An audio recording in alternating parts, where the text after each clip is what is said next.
Whispers carried faster than chains in that prison. Whispers about the newcomer who wouldn't bend, who wouldn't give the bully his victory. By the time the first blow was thrown, a legend was already forming, though the darkest truth had yet to surface. Follow the journey and see how it unfolds. Don't forget to subscribe, hit like, and tell me your thoughts in the comments. Let me know where you're watching from. Ethan Cole, a white gang leader with pale blue eyes and a smirk that had ruled this block for years, walked the roads like a self-proclaimed king. He thrived on control, mocking those weaker, humiliating anyone who dared to look him in the eye. The guards often turned a blind eye because Ethan kept order his way, and his way meant keeping every man beneath him. That morning, his attention locked on a new face, a young black inmate named Marcus Brown. Marcus had entered quietly the day before, without swagger or desperation, but with a calm presence that unsettled even those hardened by years behind bars. Ethan stopped, planted his boots firmly, and pointed at Marcus. "Look at this one," he sneered. "Fresh meat, who doesn't know the rules. You listen to me, boy, or you won't last a week." His followers laughed loudly, echoing the cruelty that stained the block. Marcus remained still, his dark eyes lifting slowly to meet Ethan's, not flinching, not breaking. He was tall, broad-shouldered, but his calmness was his sharpest weapon. Ethan, unaccustomed to defiance, slapped the bars near Marcus's cell and barked, "I'm the boss here. You breathe when I say so. You eat when I allow it. You're nothing but dirt under my boots." Yet Marcus's voice, deep and measured, broke the charged silence. "I don't bother anyone unless they bother me. I'm not here to serve you." His tone was not loud, but it was firm enough to cut through the taunts. The other inmates, watching from behind bars, exchanged wide-eyed glances. They had seen challenges before, but this was different. Most newcomers trembled or begged for mercy. Marcus simply refused to give Ethan power over him. Ethan's face tightened. His pride stung in front of an audience. Rage bubbled beneath his smirk, but he masked it with mocking laughter. "Hear that?" he shouted to his crew. "This one thinks he's somebody. Let's show him who runs this place." His men grinned, but a trace of unease lingered in their eyes because Marcus's silence wasn't born of fear, it was born of strength. That night, as the prison lights dimmed and footsteps echoed down long corridors, Ethan whispered to his men, promising that tomorrow Marcus would break, promising a spectacle that would remind everyone who controlled the block. Meanwhile, Marcus lay awake on the thin mattress of his cell. He thought of his mother, frail yet strong in spirit, waiting for him beyond the walls. He remembered the promise he made to her before entering this place, that he would not bow to hate, that he would not lose himself even if they tried to strip him of everything. Years of training, both physical and mental, had shaped him into more than what Ethan saw. Marcus had grown up fighting against a system that had always looked at him as less, and every scar had sharpened his will. In prison, he understood the rules. Cruelty was entertainment, pain was currency, and dignity was rare. Ethan's type had always existed men who wielded fear as their crown, but Marcus had faced worse storms and refused to bend. As dawn broke, tension filled the air. The cells opened for breakfast, and Ethan wasted no time stepping into Marcus's path, blocking his way with his chest puffed out like a rooster protecting his territory. He smirked, his voice dripping with mockery. "You forgot to greet your boss this morning, Brown. That's not how things work here." His hand pressed against Marcus's chest, testing him. Marcus didn't flinch, didn't lift a hand. The next morning, the block stirred with the low hum of anticipation because word had spread fast that Ethan Cole had marked Marcus Brown as his next target, and in prison, gossip traveled faster than the guards themselves. So by the time the breakfast line began forming, men were already craning their necks to see how the young black inmate would respond when the inevitable moment came and the bully pressed harder.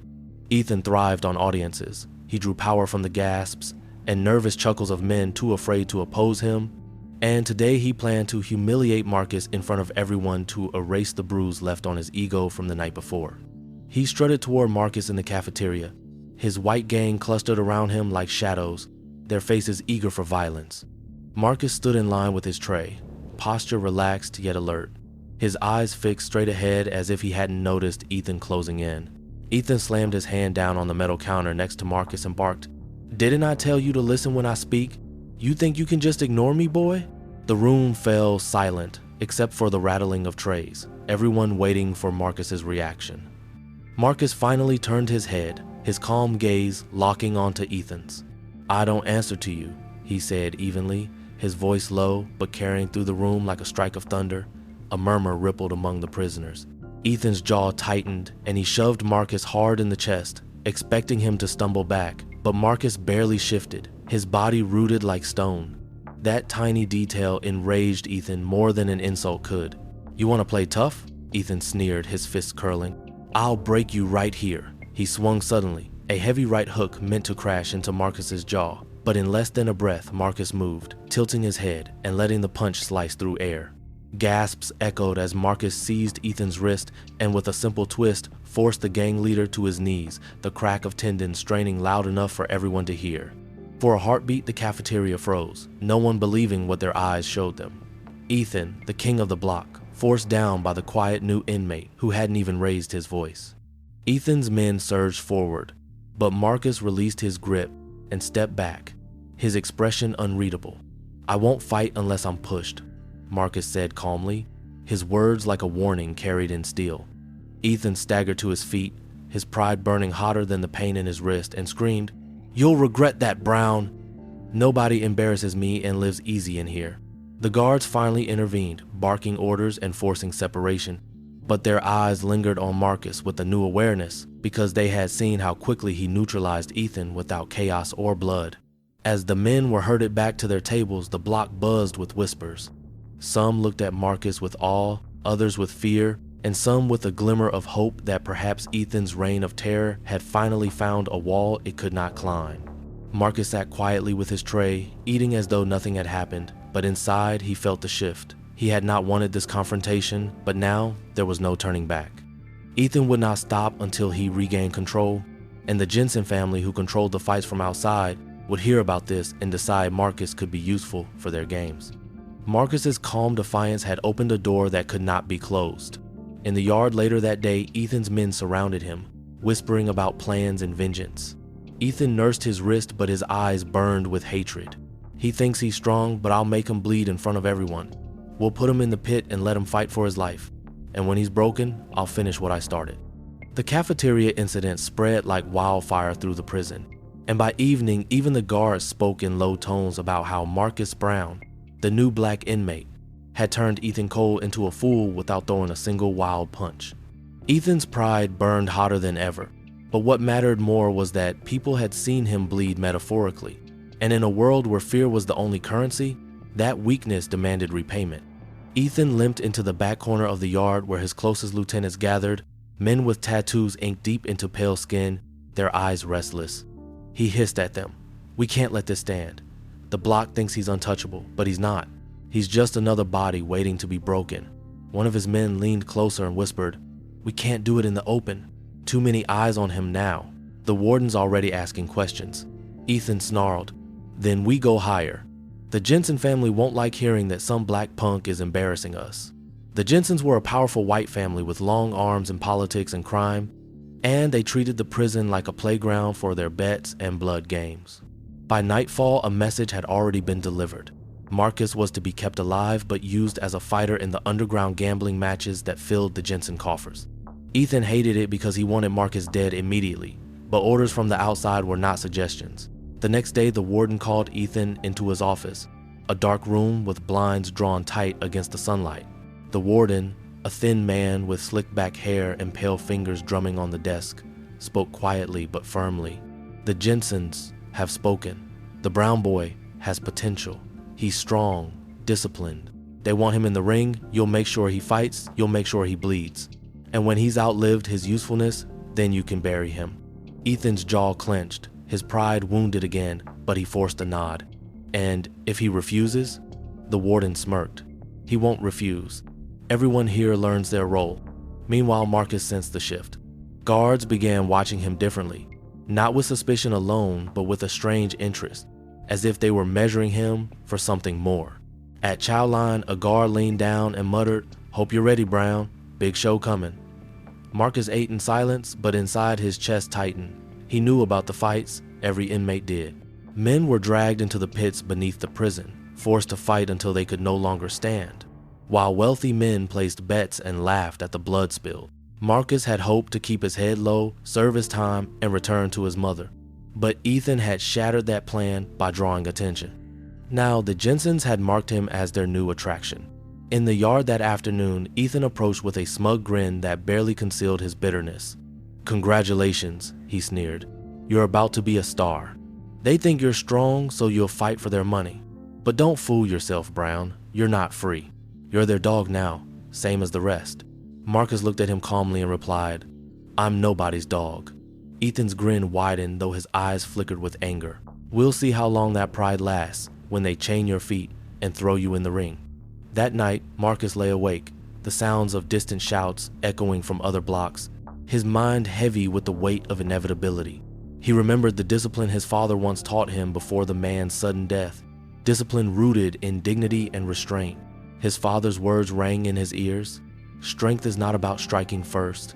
It's about standing when others try to make you fall." He whispered into the darkness, "I will stand." Across the block, Ethan whispered his own promises to his crew. "When he's in the pit, we'll make sure he doesn't come out alive."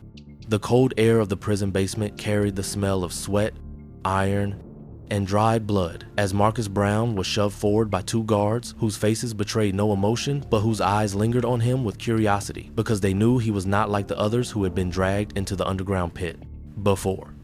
Word of his defiance against Ethan Cole had reached every corner of the facility, and the Jensen family wanted their new investment tested quickly in a controlled fight that would satisfy the betting crowd and also set the stage for his destruction.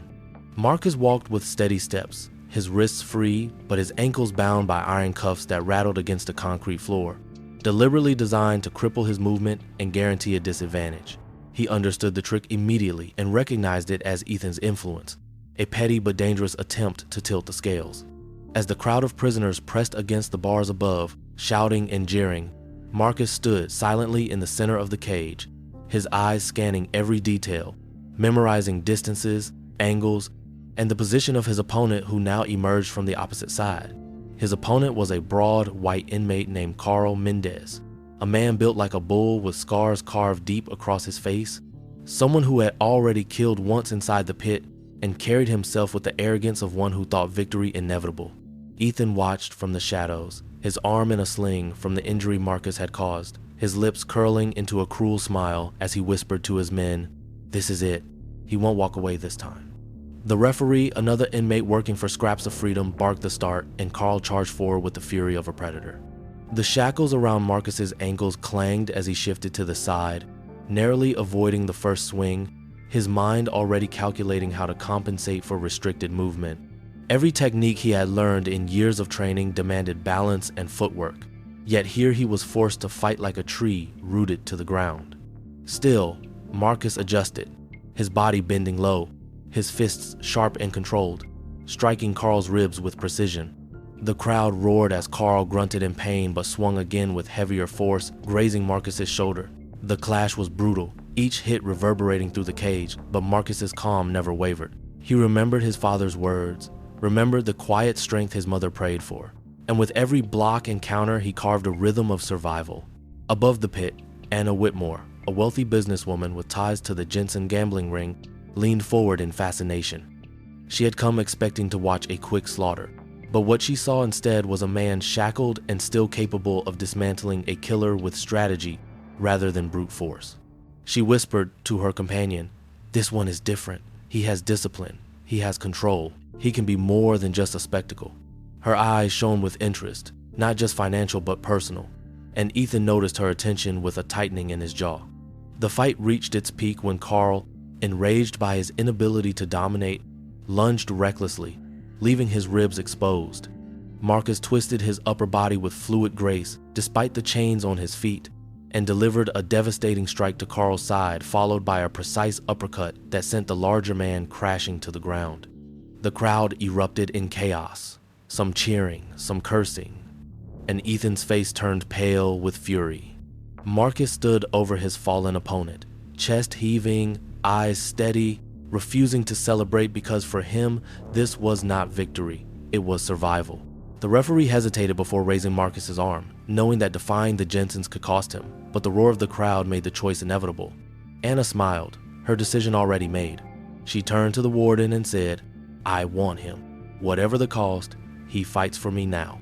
The warden hesitated, reminding her of the Jensen family's control, but Anna's influence carried weight, and her insistence planted a seed that even the Jensens would not easily dismiss. Ethan stormed away from the pit, his pride shredded further, vowing that if the fight had not killed Marcus, he would find another way. In his mind, Marcus was no longer just an enemy. He was a threat to the entire structure of fear Ethan had built. Back in his cell, Marcus washed blood from his knuckles, his mind heavy with what had just transpired. He had proven himself in front of the entire prison, but in doing so he had drawn even more dangerous attention. The victory Marcus claimed over Carl Mendez should have bought him peace, but in prison, peace was a luxury that did not exist, and his triumph only poured gasoline on the fire Ethan Cole had lit because humiliation was the one wound Ethan could not heal, and the Jensen family, sensing opportunity, decided that one fight was not enough to test Marcus Brown's worth. In the days that followed, whispers spread through the block that something larger was coming. Whispers of an event whispered with awe and dread. The 8-man death match, a brutal spectacle, rarely staged but legendary for its blood and chaos, and the name at the center of it this time was Marcus. Guards came for him one morning, their boots echoing like war drums, and escorted him to the warden's office, where smoke from a cigar curled against a dim light and the warden leaned back with a grin too satisfied to hide. "The Jensens are impressed," he said smoothly, "but they want more. They want you in the arena. 8 fighters, 1 survivor. You know what that means." Marcus stood tall, his face unreadable, but his voice remained steady. "It means you're throwing lives away for money." The warden chuckled. "Lives don't matter here. Bets do. And you, Brown, you're about to make a lot of people very rich or very dead." Ethan stood in the corner, his arm still stiff from the injury Marcus had inflicted, his grin a mask hiding venom. "I'll be watching," he said softly. "And when the dust settles, I'll be the one who decides how long you breathe." Marcus was led back to his cell, but the echoes of the announcement reverberated across the block until every inmate buzzed with anticipation. Some looked at him with envy, some with pity, and others with quiet respect, because few men survived the death match. In the yard, the betting already began, names scrawled on slips of paper, cigarettes traded like currency. And in the background, Anna Whitmore moved with quiet determination. She had already placed her wagers not just in money but in influence, demanding Marcus be protected long enough to prove his worth. Yet she too knew that once he stepped into the arena, her influence could not shield him from fists, blades, and fury. The day of the match arrived like a storm. The arena was a wide cage in the deepest part of the prison, surrounded by steel bars where prisoners screamed like spectators at a gladiator's coliseum. The guards took bets openly, laughing as fortunes exchanged hands, while the warden and his wealthy associates looked down from the gallery above. The announcer, his voice hoarse but theatrical, boomed across the pit. "Tonight, 8 fighters will enter, but only 1 will stand. Place your bets, gentlemen, for blood will pay your price." One by one, the opponents were introduced. First came Raymond Cross, known as Razor, a white man whose father had been killed on the outside and who carried vengeance like a second skin. Next came a disgraced sheriff from Chinatown named Victor Shaw, who had learned Muay Thai during his years abroad and now fought like a man trying to redeem his shame. Then came 2 brothers, Lucas and Daniel Price, karate practitioners who once taught classes in the suburbs before crime twisted their fates into imprisonment. The 5th fighter emerged to gasp from the crowd. Anthony Iron Fist Jensen, a former boxing champion tied directly to the Jensen family itself, released early from another prison to participate in the spectacle. The 6th was Ye Lai, a wiry man whose kung fu strikes were sharp as knives, his calm demeanor disguising lethal skill. The 7th fighter stepped into the light, and Marcus froze for a brief second because he recognized him, Darius King, a black fighter he had once called brother on the streets, a man who had shared meals and hardships with him before betrayal and crime pulled them apart. Darius raised his chin defiantly, his eyes burning with bitterness, and Marcus understood the Jensens had chosen him deliberately, a cruel twist designed to fracture Marcus's resolve. Finally, the last fighter entered and laughter rippled through the crowd because he was small, wiry, and seemingly ordinary, a man nicknamed Benny the Rat, who had survived more through cunning than strength, but those who knew whispered that underestimating him was dangerous. The 8 men stood circling in the pit, sweat already glistening, and Marcus inhaled deeply, centering his focus. The announcer lifted his arms. The rules are simple. There are none. 8 enter, 1 survives. Begin. Chaos erupted instantly as fighters lunged at each other, fists, kicks, and bodies colliding in a storm of violence. Marcus kept his distance, blocking and countering, using his discipline to conserve energy while others wasted theirs in reckless assaults. Razor swung wildly at Victor, who responded with vicious Muay Thai knees, while the Price brothers coordinated like predators, cornering weaker opponents with calculated strikes.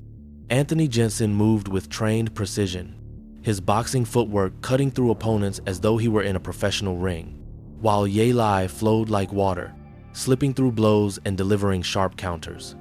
Darius King locked eyes with Marcus across the pit, and for a moment the noise of the crowd faded because their history was heavier than fists. Darius shouted over the chaos, "You left me out there, Marcus. You left me to rot." Marcus shook his head as he blocked a strike from Razor, replying, "I didn't abandon you. I survived, and so can you. Don't let them use us against each other." But Darius snarled, rushing forward with a flurry of blows aimed at Marcus's chest. Marcus parried, refusing to strike with lethal force, but the pressure was relentless, and the crowd screamed louder at the spectacle of brother against brother.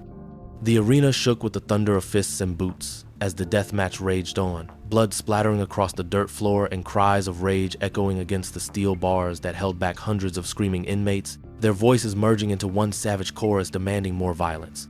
Marcus Brown fought with the calm of a man who had faced storms before, his strikes precise, his movements calculated, even with death breathing down his neck.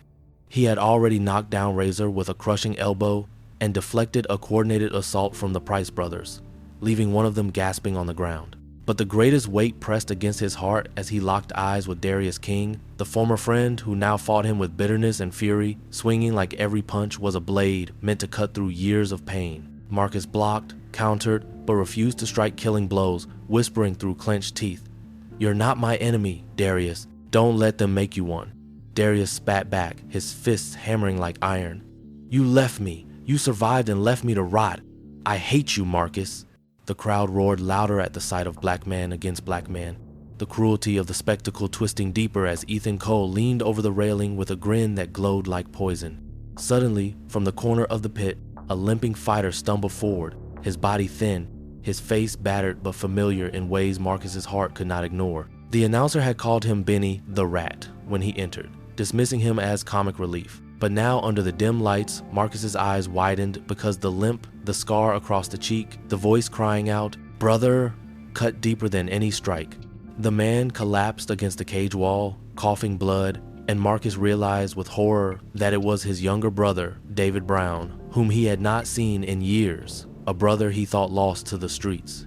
Gasps rippled through the crowd as the truth spread faster than the sound of fists. Ethan laughed cruelly, his voice carrying across the arena. "Look at this. They're not just fighting strangers, they're fighting family. Let's see how far your pride carries you now, Marcus." David's eyes burned with resentment as he struggled to stand, his fists trembling. "You abandoned me. You left me to suffer while you walked free. I was nothing to you, and now they own me. I hate you for it." Marcus froze, the weight of betrayal crushing his chest. He wanted to shout that he had never abandoned his brother, that circumstances had ripped them apart, that prison walls and the cruelty of men like Ethan had built lies between them. But there was no time for explanations because the crowd demanded blood, chanting for brothers to tear each other apart. Darius hesitated for the first time, his fists dropping slightly as he realized the depth of the cruelty. The Price brother, still standing, lunged again, but Marcus shoved him back, his body acting on instinct to protect David even as David swung clumsily toward him, hatred clouding his judgment. Marcus caught David's wrist, his grip firm but gentle, whispering fiercely, "I will not fight you. You are my blood, and I will protect you even if you hate me." The crowd booed at the defiance, their chants of kill him, growing louder, but Marcus stood his ground, shielding his brother with his own body. Ethan's grin twisted into rage. "Coward! You won't even fight for your own life? Fine, then you'll watch him die in front of you." He signaled toward Anthony Jensen, the former boxing champion, who moved like a machine honed for destruction. And Jensen advanced, his fists striking like sledgehammers, forcing Marcus to block and stumble while still trying to keep David behind him. Every strike rattled Marcus's bones, every blow a reminder that mercy in this place was weakness, yet he refused to surrender his brother to the cruelty. David screamed, "Let me go! Let me fight!" But Marcus only tightened his grip, protecting him with a ferocity that drew even Anna Whitmore to her feet in the gallery above, her hand gripping the railing as she whispered, "Stand, Marcus. Don't let them break you." The fight spiraled into chaos, bodies colliding in waves of violence, yet the image burned into every onlooker's mind was of Marcus, bloodied and battered, standing in defiance not against enemies alone, but against the system that demanded he kill his own kin. For the first time, doubt spread among the prisoners watching from the cages. Whispers turned into murmurs, murmurs into shouts, until voices rose not only for blood but for Marcus, for the man who refused to surrender his humanity. Ethan's face twisted with fury as he realized the spectacle was slipping from his control. He hissed to the warden, "End it now. Make him fight to the death, or they'll start to believe he's stronger than fear." The chants of the crowd still rattled the bars above the pit, a violent rhythm that demanded more blood, demanded betrayal, demanded that Marcus Brown prove his worth by killing his own younger brother. But Marcus had already made his decision, and it was written in the way he stood firm with David behind him, shielding him with his own battered body, despite the fury of Anthony Jensen's fists slamming into his ribs. Every punch landed like a hammer, but Marcus absorbed them, grunting but unbroken, his arms rising again and again to block, his legs bracing against the dirt, his mind repeating the words he had shouted to the crowd, "I will not kill my blood." The other fighters circled, like vultures sensing weakness. The Price brother limping toward Marcus with a knife snatched from the dirt, Darius torn between his rage and his recognition that the Jensens were manipulating them all, and Ye Lai, the kung fu master, watching with cold calculation as if deciding whether to strike or wait. David struggled against Marcus's grip, tears of frustration cutting through the grime on his face, screaming, "You can't protect me forever. They'll kill us both if you don't fight back." Marcus looked at him fiercely, his voice low but powerful. "I'd rather die standing for you than live as their puppet. You're my brother, and I will never raise my hand against you." The words cut through David's fury, though he tried to hide it, his body trembling as his mind battled years of resentment. Ethan Cole leaned over the railing above, his face twisted in hate, shouting, "Kill him, Brown. Prove yourself or you both die here like dogs." His voice whipped the crowd into a frenzy, chants of "Kill him," pounding like drums of war. Anna Whitmore rose from her seat, her voice lost beneath the roar, but her eyes never left Marcus, her lips moving in a silent prayer for him to endure. Anthony Jensen pressed forward again, his fists slamming against Marcus's guard, and for a moment Marcus staggered back, his knees buckling under the weight of punishment, but David stepped forward instinctively to brace him, surprising himself with the choice to protect instead of attack. Anthony smirked cruelly, swinging for David, but Marcus surged with a roar, twisting his body and launching a counterstrike that sent the former champion reeling. The crowd gasped, torn between bloodlust and awe, because Marcus's defiance refused to break. The Price brother lunged with the knife, blade flashing, and Marcus pivoted, grabbing his wrist and slamming him into the ground with bone-cracking force, the weapon clattering free. Without hesitation, Marcus kicked the knife far across the pit, denying the crowd the kill they craved. Ye Lai finally moved, striking with lightning speed, his palm slamming into Marcus's chest, forcing him back several feet, but Marcus dug his heels into the dirt, refusing to fall. Their eyes locked, and in that silent exchange, Ye Lai seemed to acknowledge Marcus's resolve, stepping back as if unwilling to take part in the cruelty of killing kin. Ethan screamed in frustration, sensing his grip slipping. "Finish him, all of you, finish him now." But the chaos did not unfold as he demanded. Darius stepped between Marcus and the others, his fists raised not to attack Marcus, but to block another fighter's charge. "Enough," Darius shouted, his voice hoarse. "They're using us like dogs. Can't you see? They want us to destroy each other while they laugh."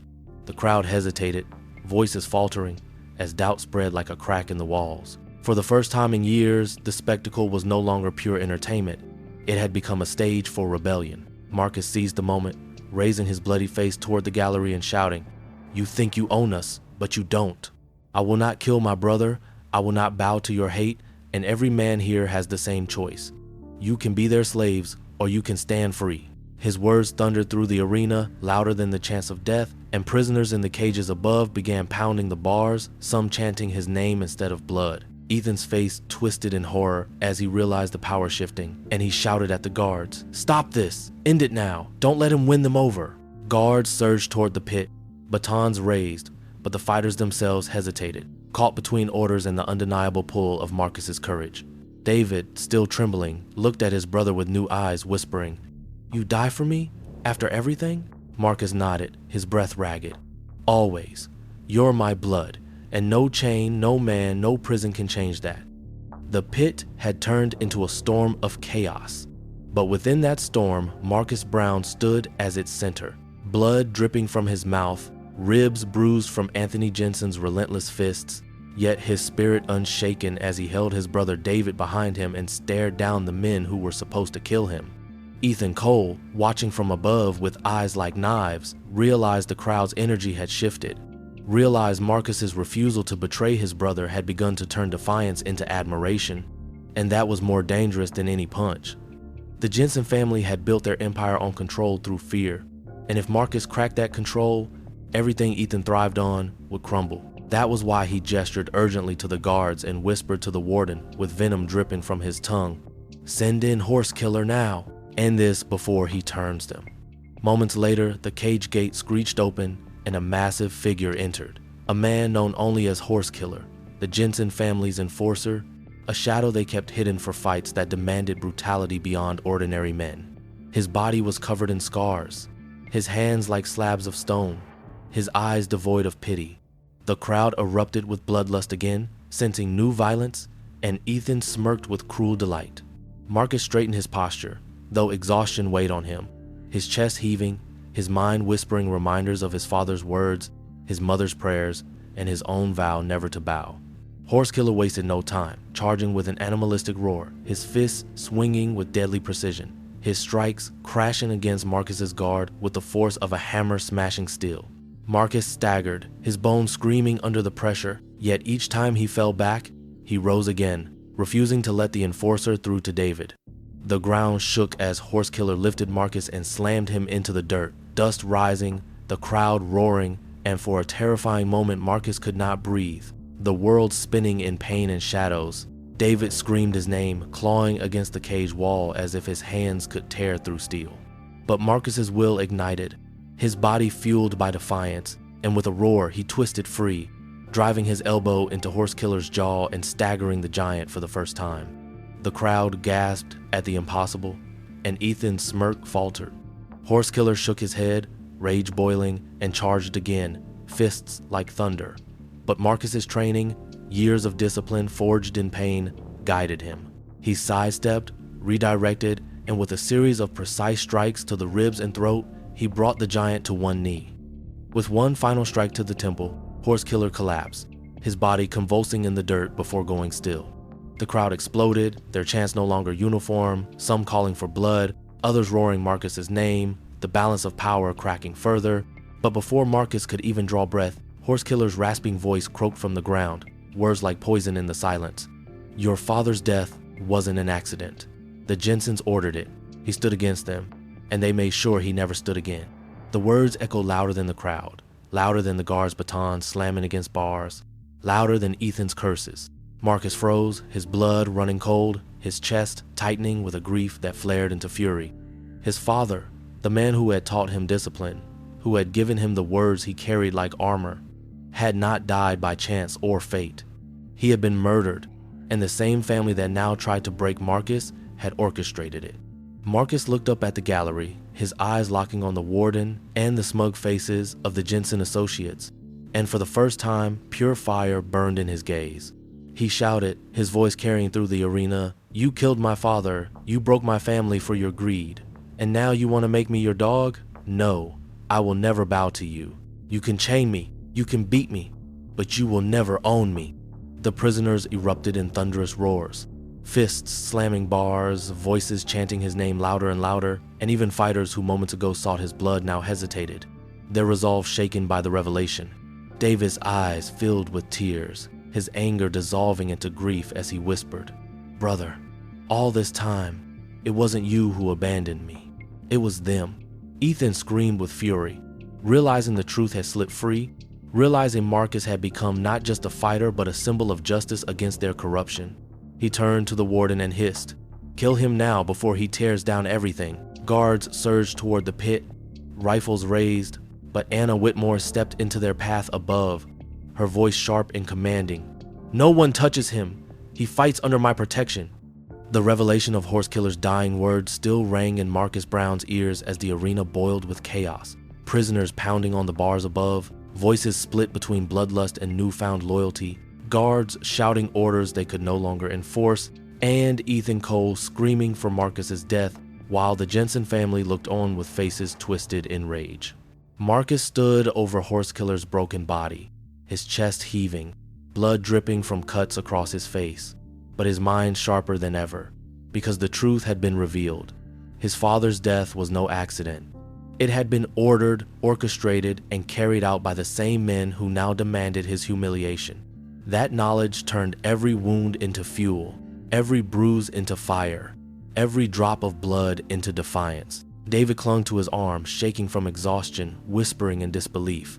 "They killed Dad. All this time, I thought it was fate, but it was them." Marcus gripped his brother's shoulder, his voice rough but steady. "We don't bow to them, not now, not ever. We stand." The crowd's chants grew louder, his name rising above the noise. "Marcus! Marcus! Marcus!" And for a moment, even the guards hesitated, their rifles faltering as they saw the tide shifting. But Anthony Jensen, enraged that his family's name had been dragged through blood and dirt, stepped forward, fists clenched like iron, snarling, "This ends now. I'll kill you myself." He lunged with the precision of a trained boxer, his punches landing like sledgehammers against Marcus's ribs and jaw, forcing him back step by step, the crowd roaring with every blow. Marcus staggered, blood filling his mouth, knees buckling, vision blurring, and the voices of his enemies shouting, stay down, threatened to drown him. Ethan leaned over the railing, laughing with venom. "See? He's nothing. Just another black body broken on the floor." But then David's cry pierced the noise, his voice raw with desperation. "Get up, Marcus, get up. Don't let them take you too." Marcus's eyes fluttered open, his body screaming in pain. But deep inside his soul, something ignited the memory of his father's words, the image of his mother's prayers, the promise he had carried since the moment he entered prison. Strength is not about striking first. It's about standing when others try to make you fall. He planted his palms against the dirt, pushed against the weight of pain, and slowly, agonizingly, began to rise. The crowd gasped as his battered frame lifted inch by inch until he stood tall again, bloodied but unbroken, his chest rising like a mountain against the storm. Anthony swung again, but Marcus ducked, countering with a precise strike to the ribs, then another to the jaw, his discipline guiding him like lightning in the darkness. Each blow landed with clarity, each movement deliberate, and, for the first time, Anthony faltered, his balance breaking under the relentless will of a man who refused to kneel. The prisoners above erupted, their chants no longer divided, their voices united in a thunderous roar. "Stand tall, stand tall, stand tall." Guards shouted for silence, but their commands were drowned by the tidal wave of sound. Ethan's face turned pale as he realized control was slipping entirely. Marcus pressed the attack, his fists moving with the rhythm of years of training, his body fueled by purpose greater than survival. Anthony staggered back, his arrogance shattered, until finally Marcus delivered a crushing uppercut that sent him sprawling to the dirt. The pit fell into stunned silence for a heartbeat, then exploded in chaos as the crowd screamed Marcus's name. Fists pounding bars, feet stomping concrete, a prison transformed into an echo chamber of defiance. Marcus stood in the center of the pit, chest heaving, eyes burning with fire, his brother at his side, and raised his bloodied fist toward the gallery. "You cannot break me," he shouted, his voice carrying over the uproar. "You cannot own us. We are more than your bets, more than your dogs. We are men, and we will stand." The words shook the walls of the prison, and even men who had once been Ethan's loyal enforcers now shouted Marcus's name. Anna Whitmore leaned forward, her eyes wide with awe, whispering, "He's not just surviving, he's changing everything." The arena still thundered with chants of Marcus Brown's name, the sound rolling through the prison like a tidal wave, louder than the guards' orders, louder than Ethan Cole's shrill screams, louder even than the Jensen family's furious demands for control. And Marcus stood in the center of it all with his brother David leaning against him, battered but alive, knowing that he had done more than just survive the death match. He had changed something inside the walls that were built to break men. The guards hesitated with their rifles raised, uncertain whether to obey orders to kill Marcus or risk igniting a riot that would consume them all, and the prisoners above pounded their fists against the bars so hard that the steel rattled like drums of war. Anna Whitmore stepped forward in the gallery, her voice sharp as a blade. "No one touches him. He belongs to me now." But even she realized the crowd was beyond ownership. The energy Marcus had sparked could no longer be contained by money or influence. Ethan shoved past the warden, his face red with rage, screaming, "Do something! Shoot him! End this now!" But the warden's hands trembled, his eyes darting across the sea of prisoners who would erupt if the first bullet was fired. In that suspended moment, Marcus lifted his head, blood dripping down his chin, and shouted so all could hear, "You can beat my body, but you will never own my soul. You can kill me here, but you cannot silence what I stand for. We are not your dogs, we are not your slaves, we are men, and we will stand." His words struck like thunder, and the prison exploded in unity, prisoners screaming his name, refusing to bow any longer. Guards backed away, their rifles lowering, fear in their eyes as they realized they were outnumbered and outmatched by the spirit of men who had nothing left to lose. Ethan, desperate, leapt onto the railing and pointed at Marcus, screaming, "He's nothing, he's a liar, he's weak. You'll all die following him."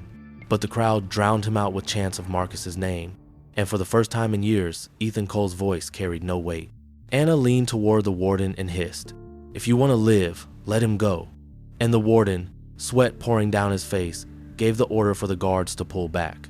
The cage doors opened, the locks clanking, and Marcus took David by the arm, helping his younger brother forward, step by step, every man in the pit clearing a path for him, not because they were ordered, but because they had chosen to. Ethan watched in disbelief, his power crumbling before his eyes, and spat curses that no one cared to hear. Marcus climbed the steps from the pit, every movement slow but certain, and when he reached the top, he turned back one last time to face the men who had tried to destroy him.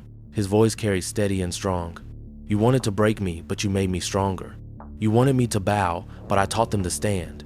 You killed my father, but you cannot kill what he gave me, and you will never kill what we are."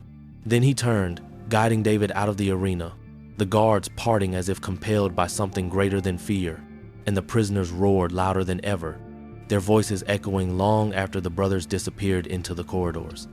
Ethan collapsed against the railing, his empire of intimidation in ruins, his grip on the block shattered beyond repair, while Anna watched Marcus vanish with a faint smile, knowing she had bet on the one man who could not be broken. That night the prison did not sleep, because every man whispered Marcus Brown's name like a prayer, like a spark that might one day burn down the walls themselves. And Marcus, though still a prisoner, walked with his brother beside him, knowing he had already won the only battle that mattered, the battle for dignity. For him, the war was no longer about fists or survival, but about proving that no system built on hate could ever own the spirit of a man who chose to stand tall. The end? If you stayed with this story until the end, I'd love to hear your thoughts. What did you think about Marcus's choice to protect his brother instead of giving in to the cruelty around him? Tell me how you felt about that moment, and let me know where in the world you're watching from. I always enjoy seeing the different places these stories reach. And if you want more stories like this one, make sure you hit the subscribe button and turn on the notifications, because your support helps keep these narratives alive. Don't forget to give it a like if this story moved you,